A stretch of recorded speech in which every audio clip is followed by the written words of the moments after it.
I was working at a financial firm in New York City with a bunch of very smart people, and I had a brilliant boss I much admired. I went to my boss and told him I was going to start a company selling books on the internet. He took me on a long walk in Central Park, listened carefully to me, and finally said, "That sounds like a really good idea, but it would be an even better idea for someone who didn't already have a good job." You can have a job, or you can have a career, or you can have a calling. And if you can somehow figure out how to have a calling, you have hit the jackpot, because that's the big deal.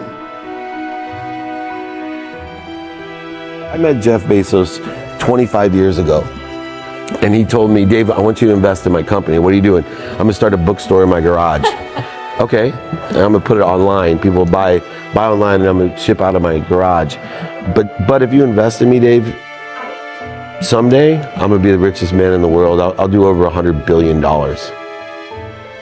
First of all, there is no such thing as $100 billion 25 years ago. Statistically, there's no such thing. Countries didn't have 100. Our national debt wasn't $100 billion.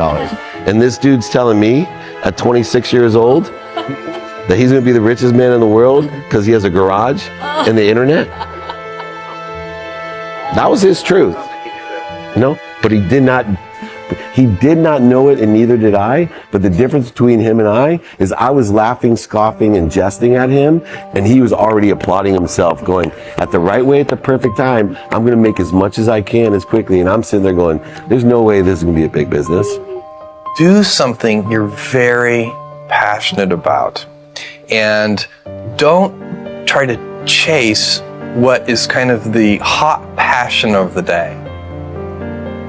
Seen in that light, it really was a difficult choice, but ultimately, I decided I had to give it a shot.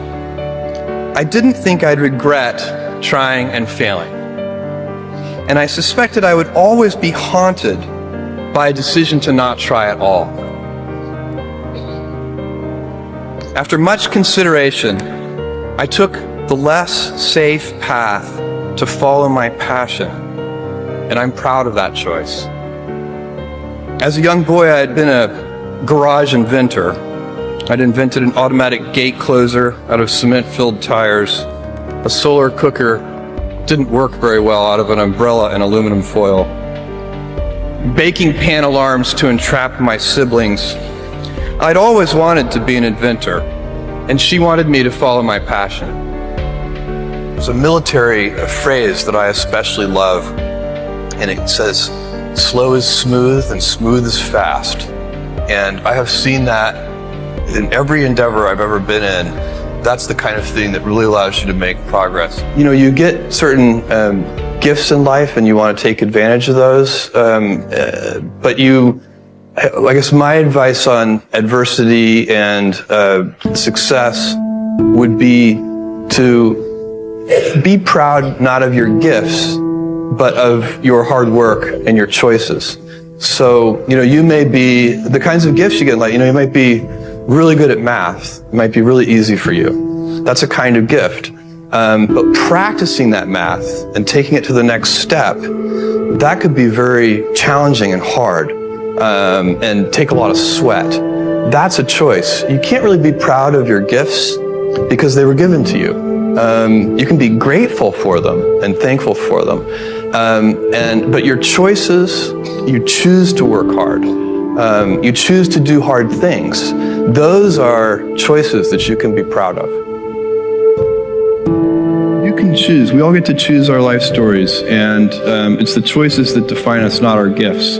Everybody in this room has many gifts. I have many gifts.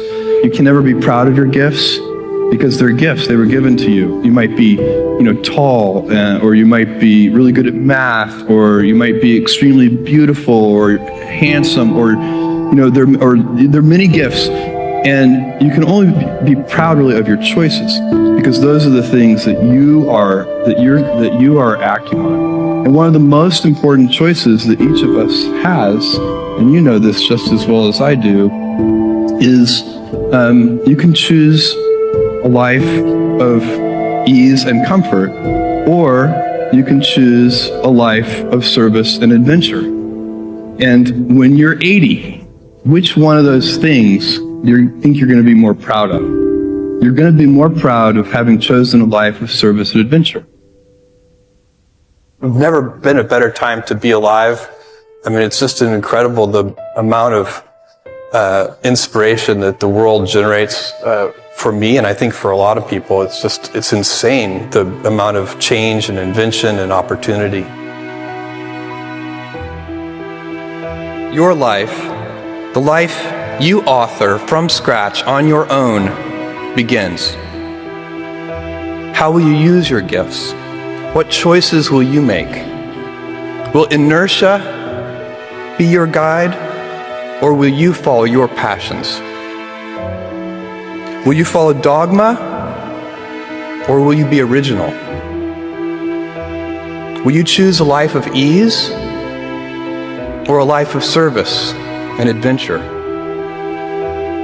Will you wilt under criticism, or will you follow your convictions? Will you bluff it out when you're wrong, or will you apologize? Will you guard your heart against rejection, or will you act when you fall in love? Will you play it safe, or will you be a little bit swashbuckling? When it's tough, will you give up, or will you be relentless? Will you be a cynic, or will you be a builder? Will you be clever at the expense of others, or will you be kind? Every time you figure out some way of providing tools and services that empower other people to deploy their creativity, you're really onto something. You know, you're very lucky if you have a career. A lot of people end up with a job. If you don't love your work, you're never going to be great at it. Jules Verne, Mark Twain, Galileo, Newton, all the curious from the ages would have wanted to be alive, most of all, right now.